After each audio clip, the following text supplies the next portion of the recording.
Welcome back. We have another prison plan, veteran suicide prevention, and home prices. I'm Mike Morgan, and we're down in Alabama.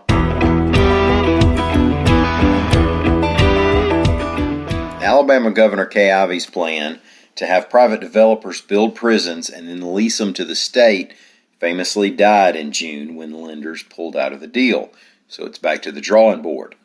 The U.S. Department of Justice has pointed out a number of problems with Alabama's prisons that go well beyond the infrastructure. But as the state addresses those problems, they're faced with existing prisons with an average age of 44 years. That doesn't sound as old as it used to, incidentally. But the Alabama Department of Corrections says the prisons are in a bad way in their design and condition, and that it doesn't make financial sense to simply try to renovate them. AL.com's Mike Cason reports that the state's Republican leaders have a new draft bill on prison construction that's going before House and Senate caucuses this week. The plan being discussed would be to build 2 new 4,000-bed men's prisons. Those are big prisons, bigger than any in the state so far. One in Elmore County and one in Escambia County, and a smaller women's prison in Elmore County to be built later to replace the Julia Tutwiler prison. Now, the men's prison in Elmore County would include special facilities for medical care, mental health care, and substance abuse treatment for the inmates. The plan also would close 4 men's prisons, renovate others, and buy or lease a prison in Perry County. State Senator Clyde Chambliss, a Prattville Republican, said he hoped there would be a special session over the next couple months to debate the plan. The governor decides whether or not to call a special session. Otherwise, the 2022 regular session cranks up on January 11th.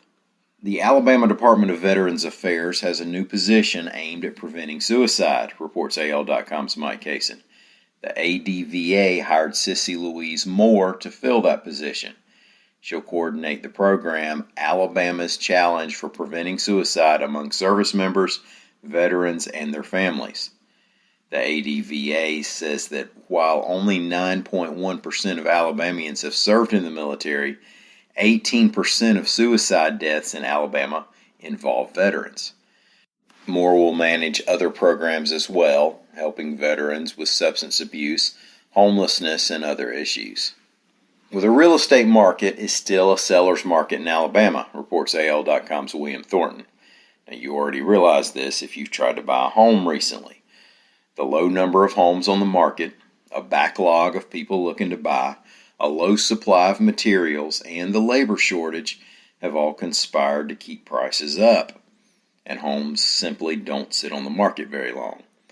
Stats from the Alabama Center for Real Estate at the University of Alabama show that the statewide median sales price for a home in July in Alabama was $218,374.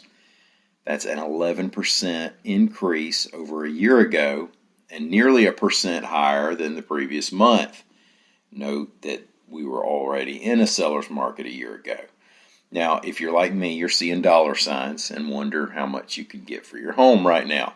The problem is, if you sell, then you've probably got to buy too. And while I have decent room in the truck, I can't share with everybody, Thank y'all for listening. We will be back here again tomorrow. Until then, come on by and see us anytime you want to. We're on the World Wide Web at AL.com.